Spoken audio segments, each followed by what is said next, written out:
अस्सलाम वालेकुम नाज़रीन, मेम टीवी न्यूज़ की ताज़ा रिपोर्ट में आप सबका खैर मकदम है। मैं हूं हबीब उमर। ज़किया जाफरी, जिसकी आवाज़ में खामोशी का एक राज और दर्द की गहराइयों में एक आवाज़ छुपी थी।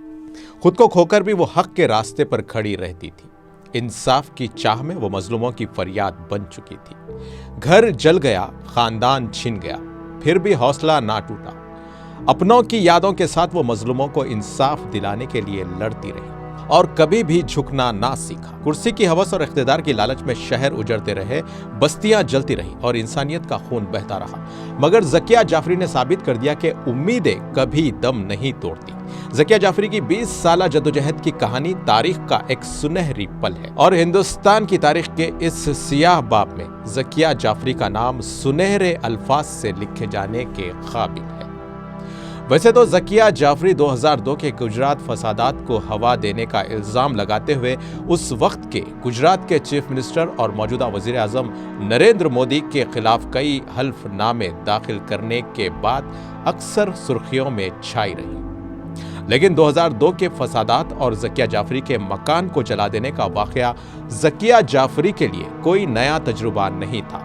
उससे पहले भी 1969 में मध्य प्रदेश के खंडवा जिले में फिरका वाराना फसादात की वजह से ज़किया जाफरी के घर को फसादियों ने जला दिया था, जिसके बाद से ज़किया जाफरी अपने खानदान के साथ एक मुहाजिर कैंप में रहती थी। उसके बाद इंडियन नेशनल कांग्रेस के रुकने पार्लियामेंट एहसान जाफरी से उनकी शादी हो जाती है। 27 फरवरी 2002 को साबरमती एक्सप्रेस के S6 कोच को जला दिया जाता है, जिसमें अयोध्या से गुजरात यात्रा से वापस आने वाले 59 हिंदू हलाक हो जाते हैं। इनको जलाने के बाद रियासत भर में बड़े पैमाने पर फिरका वाराना फसादात फूट पड़ते हैं। 28 फरवरी 2002 को सुबह 9 बजे दरिंदे फसादियों का एक हुजूम अहमदाबाद में गुलबर्ग सोसाइटी का घेराव कर लेता है। मुसलमान अपनी जान बचाने के लिए एहसान जाफरी के बंगले की तरफ रुख करते हैं और मुश्तइल हुजूम सोसाइटी के दीवारें तोड़कर रिहायशियों पर हमला करना शुरू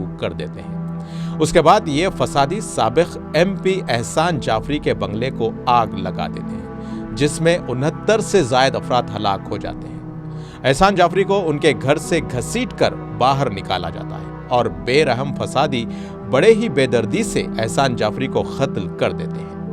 इस दौरान ज़किया जाफरी अपने बच्चों के साथ घर की पहली मंजिल पर छुप जाती है, जिसकी वजह से ज़किया जाफरी की जान बच जाती है। शायद खुदा ने बेरहम दरिंदों के खिलाफ इंसाफ की लड़ाई लड़ने और उनकी रातों की नींद हराम करने के लिए ज़किया जाफरी को उन फसादियों से बचा लिया था।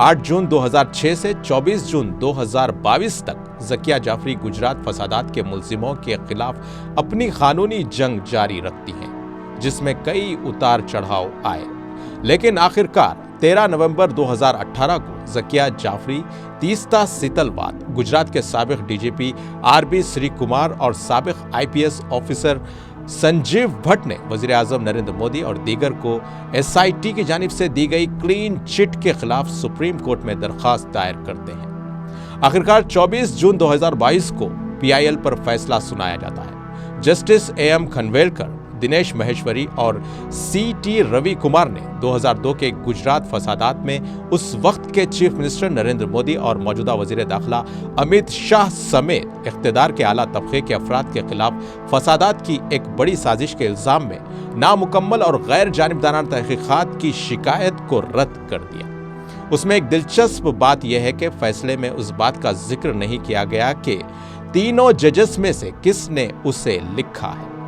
मिसेस जाफरी का दावा था कि यह फसादात गोधरा की हलाकतों का अचानक रद्दे अमल हरगिज नहीं था, बल्कि यह एक सोची समझी साजिश थी। मिसेस जाफरी के मुताबिक गुजरात के उस वक्त के चीफ मिनिस्टर नरेंद्र मोदी और मौजूदा वजीर दाखिला अमित शाह समेत इख्तिदार के आला तबके के लोगों ने फिरका वाराना तशद्दुद को हवा देने की साजिश की थी।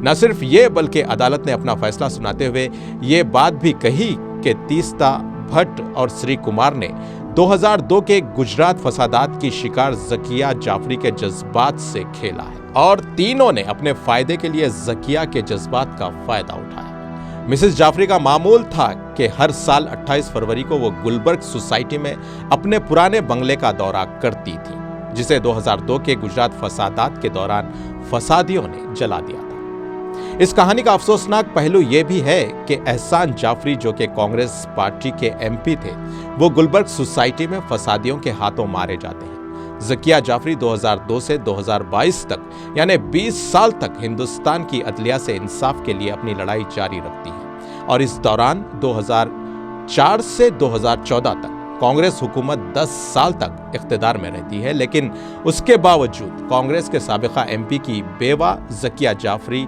मरहूम इंसाफ से महरूम रहती है। 20 सालों से अपने मरहूम शौहर समेत दीगर मुतासरीन के लिए इंसाफ की जंग लड़ने वाली ज़किया जाफरी 2 फरवरी 2025 को सुबह 11:30 बजे इस बेरहम दुनिया से रुखसत हो जाती है। इस अजीम मुजाहिदा को अहमदाबाद में अपने शौहर एहसान जाफरी की खबर के बाजू सुपुर्द खाक किया जाएगा। आखिर में हबीब जालिब के एक कलाम पर अपनी बात खत्म करता हूं कि कहां खातिल बदलते हैं, फकत चेहरे बदलते हैं, अजब अपना सफर है, फासले भी साथ चलते हैं। बहुत कम ज़र्फ था जो महफिलों को कर गया वीरान, ना पूछो हाले यारा, शाम को जब साए ढलते हैं। वो जिसकी रोशनी कच्चे घरों तक भी पहुंचती है, ना वो सूरज निकलता है, ना अपने दिन बदलते हैं। इसी के साथ नाजरीन, मीम टीवी न्यूज़ की खुसूसी रिपोर्ट का सिलसिला यहीं खत्म होता है। ताज़ा खबरों, स्पेशल रिपोर्ट्स के लिए देखते रहें मीम टीवी न्यूज़ और अब मुझे दें इजाज़त। अल्लाह हाफिज़।